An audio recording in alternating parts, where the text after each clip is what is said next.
Hey everyone, and welcome back to my channel. My name is Josh, and in today's video we're going to be going over the potential fourth stimulus check and also some other news updates.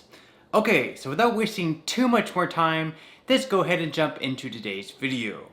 To start things out, we're going to cover some of the news regarding unemployment. First off, if you were one of the millions of Americans who collected unemployment benefits last year and already paid taxes on that money, then according to the IRS, you should be receiving a federal refund at some point this week.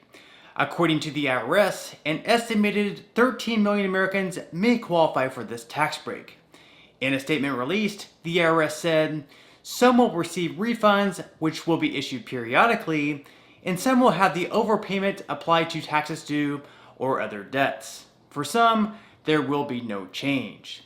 They went on to say, there is no need for taxpayers to file an amended return unless the calculations make the taxpayer newly eligible for additional federal credits and deductions not already included on the original tax return. So if you've already filed your taxes, paying taxes on the unemployment benefits that you received, there is no need to file an amended return. And as stated previously, you should be receiving some of the money back at some point this week. The only exception to that, of course, is if your household earned more than $150,000 last year, regardless of your filing status.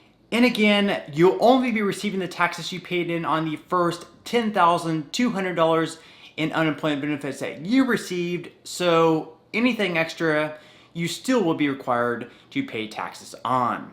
I have to say, this is really good news considering the amount of people I've seen still waiting for this money. Okay, so in other unemployment news, with the jobs report for May being released last week, it was noted that 559,000 jobs were added last month, which, although still fell short of predictions, was still pretty solid. As it stands, the unemployment rate is currently at 5.8%, which is the lowest that it's been since March of last year. Of course, we're still down 7.6 million jobs when compared to February of last year, so obviously we still have a long way to go. With states opening up and lots of companies struggling to find employees, I do expect that number to sharply decline in the coming months. With that said, I am curious how your personal experience is with finding employment. If you've been looking for a job or you're currently still seeking employment, are you finding it difficult to find something in your field? Let me know what your experience is like in the comments section below. Also, if you enjoy stimulus and news related content like in this video, and if you wouldn't mind just taking a second out of your day to help me out, I would greatly appreciate it if you could like this video. By doing so, it really helps push this video out to other people like you, also seeking this type of content. And if you would like, I would also greatly appreciate it if you could subscribe to my channel and also ring the notification bell, just so YouTube lets you know right when I release a new video. Okay, so getting back into today's video, I wanted to quickly address a lot of comments and questions I've been receiving in regards to the first and second stimulus checks.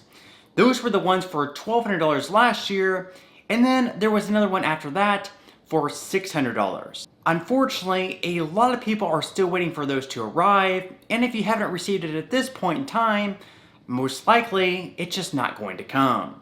So with that said, if you are eligible for those payments, and I will quickly discuss the eligibility requirements later on, but if you are eligible, what you'll need to do is file a tax return claiming that money on it. The IRS has already noted that there will be no penalties for filing a late tax return if you are owed a refund. However, with your own state, things could just be a little bit different. As far as eligibility requirements go, as long as you aren't being claimed as a dependent by anyone else on their tax returns, and as long as you're earning less than $75,000 per year as a single filer, or less than double that as a joint filer, then you should be eligible for the payments. So again, you should be able to file a tax return for free on the IRS's website, which will be Form 1040. On line 30 of the form, you should see something called the Recovery Rebate Credit. On this line, you will need to fill in $1,200, $600, $1,800 or whatever amount that you're owed in stimulus money. Once you submit, it could take anywhere between a few weeks to a few months to receive your refund if deemed eligible, so just try to be patient as you possibly can. In the comment section below, let me know whether or not you're still waiting on your first and second checks, and if not, if you believe you're eligible. If you haven't received your payments and you do believe that you're eligible, let me know in the comment section below and I'll do the absolute best that I can to help you to receive your money.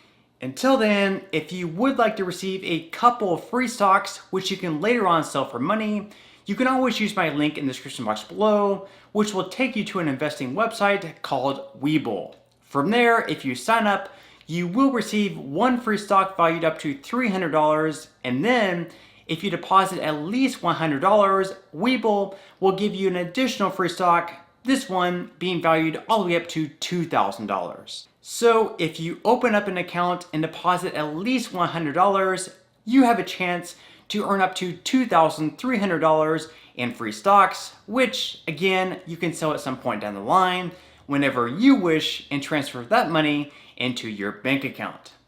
Okay, so moving on to some current stimulus news where President Biden is still seeking to reach some type of bipartisan compromise with the Republicans. Despite rejecting Senator Capito's counteroffer last Friday, they're continuing to have meetings this week as well. The Republicans' lead negotiator added just $50 billion more dollars in new spending, which still obviously wasn't enough, as they're still hundreds of billions of dollars apart. Currently, President Biden and most Democrats want to spend around $1.7 trillion more in their infrastructure plan, whereas the Republicans' offer, at the moment, currently stands around $978 billion. Republicans continue to argue that Biden's proposal is way too expensive and also strays way too far from what you would consider to be traditional infrastructure. In the end, it looks like the Democrats are going to go with the do-it-alone approach, where they pass the bill without any Republican votes. To do so, they will need to get the more moderate Democrats, such as Joe Manchin and Kyrsten Sinema, on board though, which may be easier said than done. Unfortunately, the $1.7 trillion plan by President Biden does not include a forced stimulus check, despite dozens of progressive Democrats urging Biden to include one. In a recent press conference, the president's secretary, Jen Psaki, said, "The president is certainly open to a range of ideas." This, of course, was in response to Psaki being asked what the president thought about including a forced stimulus check, something, again, being pushed by many Democrats in Congress. So we'll just have to wait and see how things go from here. With that said, getting a forced stimulus check through both houses of Congress, especially the Senate, may prove to be difficult, especially considering that even moderate Democrats consider a forced stimulus check to be unnecessary. However, millions of Americans will begin to see some more aid next month in July, where the $250 to $300 advanced child tax credit payments will begin to roll out. At the start of the month, on the 1st of July, the IRS should be releasing a portal on their website where you can update all of your information, such as the amount of dependents that you have, and also whether or not you'd like to receive these payments on a monthly basis. If you opt in to receive these payments, you should begin to receive them at some point in July, and you'll get the rest of them on a monthly basis through December of this year. Then, when you go to file your tax returns next year, at that point, you will be receiving the other half of the payments. Again, for each child that you have under the age of 6, you will be receiving $300, and for each child ages 6 to 17, you'll be receiving $250. Once the portal does get released on the IRS's website, I'll definitely make another video walking everyone through the steps of completing the form. Okay, so in other news, interestingly enough, according to the CEO of Bank of America, Americans are still sitting on a lot of stimulus cash.